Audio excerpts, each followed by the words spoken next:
बहुत समय पहले की बात है। एक गांव में एक युवक रहता था, जिसका नाम प्रभु दास था।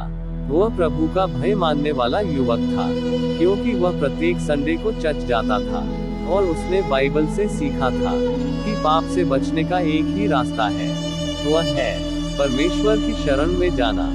एक दिन की बात है, उसी गांव में बड़ा आलसी और दुष्ट युवक रहता था, जिसका नाम सुरेश था, जो हमेशा परमेश्वर के आज्ञाओं का उल्लंघन किया करता था। वह बहुत ही दुष्ट युवक था। एक दिन प्रभु दास ने सुरेश से कहा, परमेश्वर तुम्हें बुला रहा है, तुम उसकी संगति में चलो। तुम्हें पापों से मुक्ति प्राप्त करने के लिए परमेश्वर की शरण में जाना चाहिए। सुरेश ने हंसते हुए कहा, मुझे कोई परवाह नहीं है, मैं जैसा चाहता हूँ वैसा करता हूँ।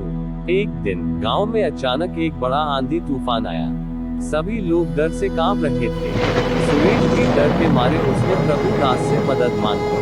प्रभु दास ने कहा, यह सब परमेश्वर की मर्जी है, हमें उसकी शरण में जाना चाहिए। सभी लोग मिलकर परमेश्वर की मंदिर गए और परमेश्वर से मदद की प्रार्थना की।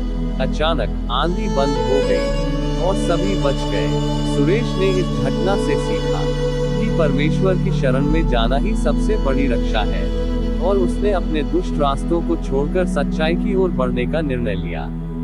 उस दिन के बाद सुरेश ने अपने दुष्ट रास्तों को छोड़ दिया और नए जीवन की शुरुआत की। धीरे धीरे वो एक नए सोच और आदर्शों का अनुसरण करने लगा। लोग भी उसकी परिवर्तन में आश्चर्यचकित थे। एक दिन सुरेश ने गांव के पास्टर से मिलने का निर्णय लिया और उससे अपने पूर्ण जीवन की गुप्त कहानी साझा करने का निर्णय किया। पास्टर ने उससे कहा, तुम्हारा परिवर्तन एक अद्भुत रहस्य को खोलता है सुरेश। इसका अर्थ है कि परमेश्वर हमेशा किसी भी व्यक्ति को पश्चाताप करने का मौका देते हैं और उसे नए जीवन में आगे बढ़ने में मदद करते हैं। वही रात सुरेश ने सपने में एक प्रकाश को आकाश में देखा कि कोई व्यक्ति संकेत में कुछ बोल रहा है। वह व्यक्ति उससे बोला, तुम्हारा परिवर्तन सत्य है, तुम्हें ईमानदारी के पथ पर चलना होगा। तुम्हें और भी बड़े रहस्यों के बारे में बताऊंगा। वह और कोई नहीं बल्कि स्वयं यीशु मसीह था। इस सपने ने सुरेश को हैरान कर दिया और उसने यह सोचा, क्या यह एक नया प्रमाण है? क्या मेरा जीवन बदल गया है? उसने अगले कुछ दिनों में अपने जीवन को और भी ध्यानपूर्वक जीने का प्रयास किया और सपने का अर्थ समझने के लिए मेहनत की।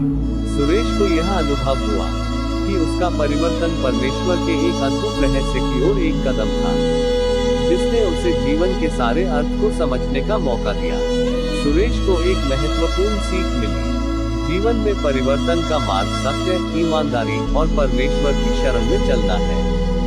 सुरेश ने अपने जीवन में नए मार्ग की खोज में अपनी सभी शक्तियों को लगा दी और उसने इस राह में चलते हुए एक नए स्तर तक पहुंच गया। गांव वालों ने भी उसके परिवर्तन को देखकर आश्चर्य महसूस किया और वह सभी के लिए प्रेरणा का स्रोत बन गया। उन्होंने सभी को यह सिखाया कि हर किसी के जीवन में बदलाव आ सकता है, सिर्फ वह विश्वास रखे और सही मार्ग को चुने। सुरेश ने परमेश्वर की शरण में जाकर उसने सीखा कि पापों से बचने का सबसे सही तरीका है सत्य के मार्ग पर चलना और परमेश्वर पर विश्वास करना। परमेश्वर ने उसके जीवन को प्रेम, आनंद और शांति से भर दिया। शिक्षा।